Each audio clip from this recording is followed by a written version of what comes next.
My name is Mina Choi. My name is Khanh. We are both biology major, so today we are here to present about physics and its application in the field of biology. The physics concept we will be focusing on in this presentation is the first law of thermodynamics. The first law states that energy is neither created nor destroyed, it is conserved.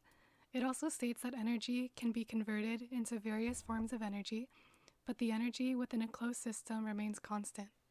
In other words, the universe, which is a closed system, contains energy that can be transformed, such as the chemical energy in gasoline that is converted into mechanical energy to power a car, and the potential energy in an apple, as it hangs on a tree branch, can be converted to the kinetic energy of the apple falling to the ground. This law of thermodynamics essentially governs our way of life, as energy is one of the main components of life on Earth. It is often a misconception that energy is created and destroyed, but that is not the case, as will be further explained. First law of thermodynamics is applied to a lot of fields, but today we are focusing on the important role of thermodynamics in biology. Biology is a study of life and living organisms. Furthermore, all biological organisms need energy to survive. How do these biological organisms get their energy? Well, one of the main biological processes responsible for this production of energy is photosynthesis.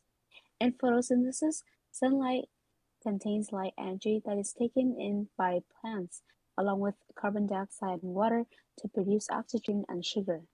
The sugar, known as glucose, is a chemical energy that is then used in another fundamental biological process called cellular respiration.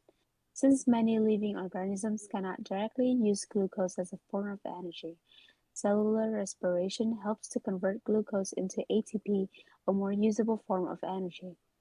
As the first law of thermodynamics states, these processes are all forms of energy being transformed. Energy can be also transferred, such as when herbivores obtain energy by eating plants, and the energy is transferred when carnivores obtain energy when eating the herbivores.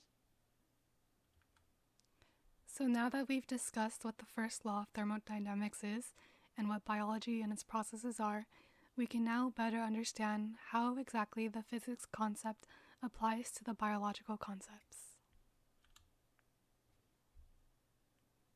An important application of the law of thermodynamics is present in photosynthesis and cellular respiration.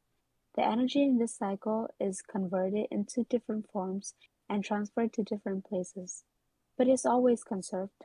During photosynthesis, the plant produces oxygen, which the animal breathes, and glucose. The animal breaks down the sugar through cellular respiration to produce ATP energy using the oxygen taken from the atmosphere. The byproduct of this process is the carbon dioxide, which is released into the atmosphere. The plants take in carbon dioxide and use it in the photosynthesis process, and the cycle repeats. Through the cycle, it could be seen that energy is always conserved. This diagram is also representative of the first law of thermodynamics, as energy is neither created nor destroyed. Instead, energy from the sun is converted into chemical energy through photosynthesis, which is converted into a different form of chemical energy through cellular respiration, and then converted again into mechanical energy that powers our body's functions.